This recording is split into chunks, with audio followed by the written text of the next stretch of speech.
연말이 되면 꼭 많이 듣는 단어가 있어요. 다사다난했다, 그 말입니다. 다사다난이란 말은 일도 많았고 어려움도 많았고 탈도 많았다, 그런 말입니다. 한번 생각해 보세요. 여러분들 다사다난했다는 말을 올해만 들었습니까? 아닙니다. 작년에도 들으셨을 것입니다. 재작년에도 들으셨을 거고요. 제가 한 가지 예언할까요? 내년에도 들으실 겁니다. 다사다난했다라고 하는 말은 연말이 되면 꼭 듣는 단어입니다. 이같이 우리 인생의 마무리는 어떻게 보면 세월이 지나면 지날수록 우리의 인생은 다사다난하다. 일도 많고 탈도 많고 여러 가지 어려움도 많이 있다라고 하는 고백을 하게 될 것입니다. 이렇게 연말이 되면 우리들의 마음속에는 크게 두 가지 생각이 듭니다. 하나는 참 후회스러운 일도 생각이 날 거고요. 그 후회스러운 일 때문에 부끄러운 마음도 생길 겁니다. 그런데 중요한 것은 후회스럽고 부끄러운 마음보다는 하나님 앞에 감사한 마음이 더 커야 될 줄로 믿습니다. 한번 따라해 봅시다. 하나님 감사합니다. 하나님 고맙습니다. 이런 신앙의 고백이 우리에게 필요한 것이지요. 오늘 본문의 말씀은 신명기에 있는 말씀입니다. 신명기는요, 모세가 40여 년의 광야 생활을 마무리하면서 이스라엘 백성에게 전한 설교문입니다. 다시 다르게 표현하자면 광야길 40년에 대한 회상이라 이렇게 말할 수 있습니다. 모세가 이렇게 전합니다. 하나님 여호와께서 너희가 걸어온 길에서 너희를 나누사 이곳까지 이르게 하셨느니라. 이제 요단강을 건너 가나안 땅에 들어가게 되었는데 지난 40년의 세월을 돌아보니 하나님께서 안으사 이곳까지 이르게 하셨느니라 그랬어요. 그래서 오늘 설교 제목이 뭐냐면 이곳까지 이르게 하셨도다. 한번 따라해 봅시다. 이곳까지 이르게 하셨도다. 이 모세의 고백은 이스라엘 백성만의 고백이 아니라 이 한 해를 마무리하는 우리 모두의 고백입니다. 이곳까지 이르게 하셨다고 하는 것입니다. 신명기 11장 12절의 말씀에 보면 내 하나님 여호와께서 돌보아 주시는 땅이라 연초부터 연말까지 내 하나님 여호와의 눈이 항상 그 위에 있느니라. 성경에 여러분 연말연시 나오는 거 아세요? 연초부터 연말까지 내 하나님 여호와의 눈이 항상 그 위에 있었느니라, 이 말씀입니다. 그러니까 내가 지금 이 자리에 서게 된 것은 나의 공이 아니라는 거예요. 하나님의 도우심이라는 거예요. 하나님의 은혜라고 하는 것입니다. 그래서 우리들은 이 송년주의를 맞이해서 하나님 앞에 진심으로 감사의 고백이 필요한 것입니다. 어떤 사람은 내가 잘나서 이 자리까지 왔지 그렇게 생각하는 사람이 있어요. 이런 사람은요 철이 없는 사람이요. 여러분 전철을 한번 타더라도요 그 전철 내가 만들었습니까? 아이고 목사님 내가 돈 주고 타는데 뭔 얘기입니까? 아니 내가 1,000만 원을 준다고 해서 그 전철을 내가 만들어서 탈 수 있겠어요? 아니지요. 전철을 타고 내가 서울역에 가는 것도 이거 다 누가 수고해 줬으니까 그렇게 탈 수 있는 거예요. 식사하실 때 우리가 밥을 먹습니다. 이 밥 내가 수고해서 그 쌀이 내 입에 들어오는 게 아니에요. 쌀 미자를 보면요, 쌀 미자에는요 88이라는 숫자가 그 안에 숨어져 있습니다. 이 말은 쌀이 내 입에 들어오기까지 적어도 88번의 손이 거쳐야 내 입에 들어온다고 하는 것입니다. 제가 어젯밤에 보이차를 이렇게 마시는데 그런 생각이 들더라고요. 야, 이거 누군가 참 수고해서 이 보이차가 내 입에 들어오기까지 그 수고한 손길들이 제 마음속에 감사한 마음이 들더라는 거예요. 그러니까 매사의 모든 것은 내 공으로 된 게 아니에요.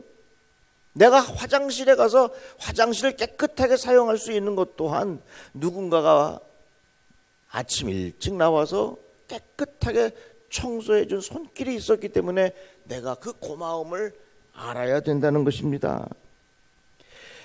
이같이 누군가의 손길을 하나씩 되짚어 올라가기 시작하면 결국에 가서는 이게 다 하나님의 은혜라고 하는 것을 우리가 깨닫게 되는 겁니다. 내가 지금 이 자리에 서게 된 것, 이곳에 이르게 된 것, 이거 하나님의 은혜인 줄로 믿고 감사하시기를 바랍니다. 이스라엘 백성이 미스바에 모였어요. 그랬더니 블레셋 사람들이 전쟁을 하자고 막 쳐들어오는 겁니다. 그럴 때에 사무엘이 어린 양을 온전한 번제로 하나님께 드리면서 부르짖어 기도합니다. 그랬을 때 하나님께서 응답하시고 블레셋 땅에 그 사람들에게 우레를 발하셔서 다 흩어지고 말았습니다. 너무 고맙잖아요.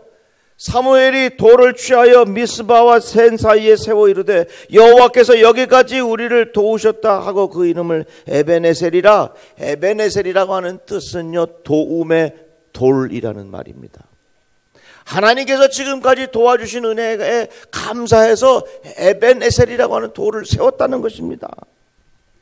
내가 지금 이 자리에 서게 된 것, 내가 지금 이 자리에 있는 것, 이게 하나님의 은혜입니다. 우리 목사님들이 하는 조크 중에 이런 내용이 있어요. 찬송가도 때에 따라 잘 선택해야 된다. 성탄 때에 부활주일 노래 부르면 좀 그렇잖아요, 그죠? 틀린 건 아니지만. 그러니까 그 적절한 찬송을 부르는 것이 좋다, 이런 이야기로 이런 조크가 있어요. 어느 목사님이 첫돌 감사 예배를 드리는데 다 이렇게 모여서 첫돌 감사, 다 같이 찬송가 301장 부르겠습니다. 지금까지 지내온 것, 이 찬송을 부르는 거예요. 여러분 웃으셨죠? 그러니까 아니 지금까지 지내온 이 찬송은 첫돌 때 부르면은 좀 그러니까 이 찬송은 적어도 7순이나 8순 감사 예배 때 들어야지 이 첫돌 때에 지금까지 지내온 거 이 찬송 부르면 좀 그렇다 하는 그런 조크가 목사님 사이에 있어요. 근데 얼마 전에 제가요 비디오를 하나 봤는데 우리 딸 혜선이 첫돌 감사 예배 비디오를 봤습니다. 오래전까지 30년도 넘었어요. 근데 제가 그때 섬기던 교회에 담임 목사님이 우리 집에 오셔서 첫돌 감사 예배를 드렸는데, 자 이제부터 우리 곽혜선 첫돌 감사 예배를 드리겠습니다. 찬송은 지금까지 지내온 것 주의 크신 은혜라. 그때 우리 딸 혜선이 첫돌 감사 예배 때 지금까지 지내온 것 주의 크신 은혜라 그 찬송을 불렀어요. 목사님들 사이에서는 첫돌 때 이 찬송 부르는 게 쪼크처럼 느꼈는데 세월이 지나서 제가 할아버지가 되고요, 우리 손자가 지난 한 해 동안 지나온 것을 생각해 보니까 지금까지 지내온 것이 하나님의 은혜예요. 저는 정말 깨달았어요. 지금까지 지내온 것 하나님의 은혜라고 하는 것이 70년 80년의 세월이 지나야 부르는 찬송이 아니라 매 한 해마다, 매 달마다, 매 주마다 매일같이 부를 찬양이 바로 이 찬양이라는 거예요. 우리 한번 같이 불러볼까요? 지금까지 지내온 것 주의 크신 은혜라. 한이 없는 주의 사랑 어찌로 말하랴. 자나깨나 주의 손이 항상 살펴주시고 모든 일을 주 안에서 영통하게 하시네. 그래서 저는 깨달았어요. 지금까지 지내온 것 주의 크신 은혜라 첫 돌 때 부르는 찬송 쪼크라고 생각했는데 그것은 쪼크가 아니라 우리의 신앙의 고백이라는 겁니다. 연회 때에 우리 감리교회는 1년에 한 번씩 모여서 하는 회의를 연회라고 합니다. 그때에 은퇴하신 목사님들의 은퇴 차나 감사 예배가 있어요. 수십 년 동안 목회하신 목사님들이 지난 날들을 회상하는 말씀을 약 5분 정도 하십니다.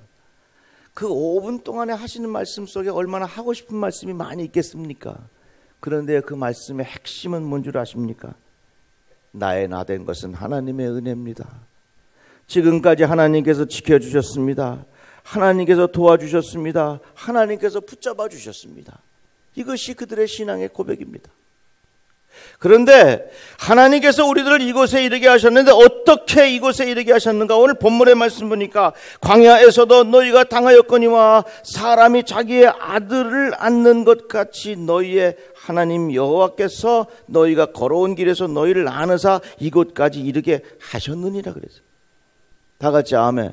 하나님이 어떻게 하셨다고요? 하나님이 나를 안아주셔서 이곳에 이르게 하셨다 그 말이에요. 그러니까 우리가 내가 잘나서 이 자리에 있는 거 아니에요. 믿어주십니까? 하나님이 안아주셨어요. 하나님이 때로는 업어주셨어. 하나님이 우리들을 붙잡아 주셨어요.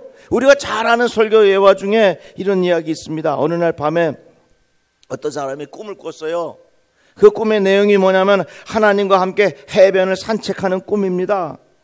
그런데 하늘 저편 그 사람이 이제까지 걸어온 삶이 영화처럼 쫙 비춰주고 있었습니다. 그런데 한 장면이 지날 때마다 두 사람의 발자국이 그 모래 위에 선명하게 이렇게 남겨져 있는 거예요.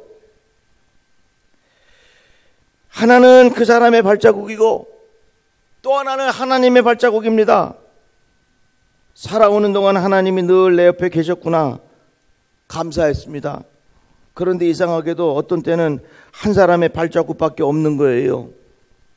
되돌아서 생각을 해보니까 정말 살아가기가 너무 힘들고 어려울 때에 발자국이 하나밖에 안 보이는 겁니다. 그래서 이 사람이 하나님 앞에 따지듯이 여쭈어 보았답니다. 하나님, 당신께서는 늘 저와 함께 계시다고 약속하셨는데 제가 힘들고 어려울 때 도대체 어디가 계셨습니까? 왜 발자국, 주님의 발자국이 보이지 않고 왜 내 발자국만 있습니까? 그랬더니 하나님께서 대답하시기를 이 사람아, 나는 그대가 어려울 때마다 그대를 업고 갔다네. 한 줄뿐인 발자국은 그대의 것이 아니라 내가 너무 힘들고 어려울 때 내가 업고 간 나의 발자국이라는 거야. 내가 지금 이 자리에 서게 된 것, 내가 지금 이 자리에 있게 된 것, 하나님이 내가 어려울 때 나를 업고 오신 거예요. 내가 어려울 때 하나님께서 나를 안고 오신 거예요. 그래서 우리가 찬양 중에 보면요, 지나온 모든 세월들 다 돌아보아도 그 어느 것 하나 주의 손길 안 미친 것 전혀 없네. 우리 찬양 한번 같이 불러봅시다. 지나온 모든 세월들 돌아보아도 그 어느 것 하나 주의 손길 안 미친 것 찬양하며 지나온 모든 세월들 지나온 모든 세월들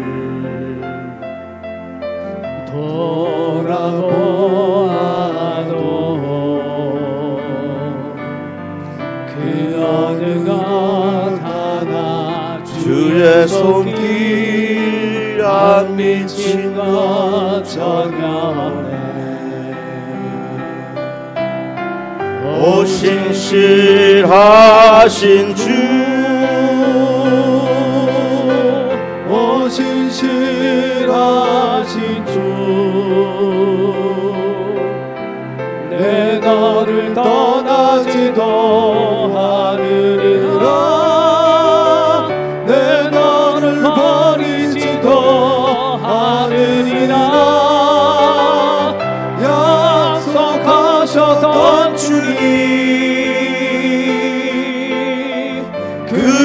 약속을 지키사 이후로도 영원토록 나를 지키시리라 확신하네. 아멘. 내가 지금 이곳까지 이르게 된 것은 너희를 아느사 이곳까지 이르게 하셨느니라. 철이 없는 사람은요, 자기가 잘나서 된 줄로 착각합니다. 교만한 사람은요, 내가 잘해서 된 줄로 착각합니다. 그러나 시간이 지나면서 조금씩 철이 들기 시작하면 내가 한 것이 아니라 주변에서 도와줘서 이렇게 됐다는 것을 고백하게 됩니다. 그러다가 그 마음속에 믿음이 들어가기 시작하면 그때부터는 하나님이 하셨습니다, 이렇게 고백하게 되는 것입니다. 그런데 그 다음 말씀을 보니까 이 일에 너희가 너희의 하나님 여호와를 믿지 아니하였도다. 하나님께서 도와주시고 하나님께서 안아주셨는데 너희가 여호와를 믿지 아니하였도다. 여러분, 믿는 자가 되시기를 바랍니다. 내가 잘해서 여기까지 온 거 아니에요. 하나님이 도와주셨어요. 하나님이 붙잡아 주셨어요. 제가 이 자리에서 말씀을 전하게 된 것도 다 우리 성도들이 기도로 돕고 기도로 협력하고 특별히 우리 부모님들의 기도가 저를 이 자리에 서게 한 거예요. 다 같이 아멘. 제가 올라오기 전에 제 방에서 안경을 찾는데 안경이 없어졌어. 어디 갔나 했더니 우리 어머님이 오랜만에 오신데 내 안경을 쓰고 계신 거예요. 참 내가 느끼는 게 많았습니다. 에휴, 연세가 드셔서 참 이렇게 되셨는데 그 사랑 때문에 제가 이 자리에 서게 된 거 아니겠어요? 그러니까 우리는 이것이 다 결국은 주변에 있는 분들의 도움이요 하나님의 은총이라는 사실을 우리가 깊이 고백하면 하나님 앞에 감사하게 되는 거예요. 다 같이 아멘. 그 다음 말씀을 보세요. 이 일에 너희가 너희의 하나님 여호와를 믿지 아니하였도다 그랬거든요. 여러분들 믿고 감사하는 자가 되시기를 바랍니다. 우리가 기도하다가 보면요, 기도에는 크게 두 가지의 맥락이 있어요. 하나는 도와주세요 하는 기도. 여러분, 하나님 앞에 도움을 요청하는 기도 얼마든지 하세요. 자식들이 목이 말라갖고 엄마 물 주세요, 엄마 밥 주세요, 엄마 옷 갈아입혀 주세요. 그거 지극히 당연한 거지요. 하나님에게도 마찬가지요. 그런데 보세요, 하나님 도와주세요 기도하다가 보면요, 또 다른 하나의 기도의 맥이 있는데 그게 감사합니다예요. 하나님 도와주세요 참 기도하다가 보면 나도 모르는 사이에 하나님 감사합니다 이렇게 바뀌게 되어 있어요. 그러니까 우리의 기도는 도와주십시오라는 기도로 시작하면서 마지막은 결국에서는 하나님 감사합니다로 마치는 거예요. 여러분들 하나님의 은혜에 진심으로 감사한 사람이 되시기를 주님의 이름으로 축복합니다. 그런데 그 다음 말씀 보니까 그는 너희보다 먼저 그 길을 가시며 장막 칠 곳을 찾으시고 밤에는 불로 낮에는 구름으로 너희가 갈 길을 지시하신 자이시니라. 이 말씀 뭐냐면 하나님께서 나를 업어서 여기까지 데려오셨는데 지금부터는 하나님은 어떻게 하시냐, 하나님께서 앞장서셔서 나의 장막 칠 곳을 준비하신다 그러셨어요. 과거는 죄책감이라고 그러고 미래는 불안함이라고 말합니다. 그런데 우리가 이 하나님의 인도하심에 대한 신뢰가 있으면 우리들은 불안을 이길 수 있어요. 왜? 하나님은 우리들을 향하여 장막 칠 곳을 먼저 가셔서 찾아주신다고 약속하셨습니다. 요즘에는 수련회를 그런 데 안 가지만 오래전에는요, 수련회는 어디로 갔냐면 저 강가 산 이런 데로 가가지고 가서 텐트 치고서 며칠 있었습니다. 수련회 갈 때 꼭 선발대가 있어요. 선발대는 뭐냐면 먼저 가가지고 텐트 칠 자리를 다 마련해 놓는 겁니다. 그래서 여기다 치고 화장실 만들어 놓고, 그럼 그 다음 사람 가면은 가서 딱 자리 마련해 놓은 데 가서 치면 되는 거예요.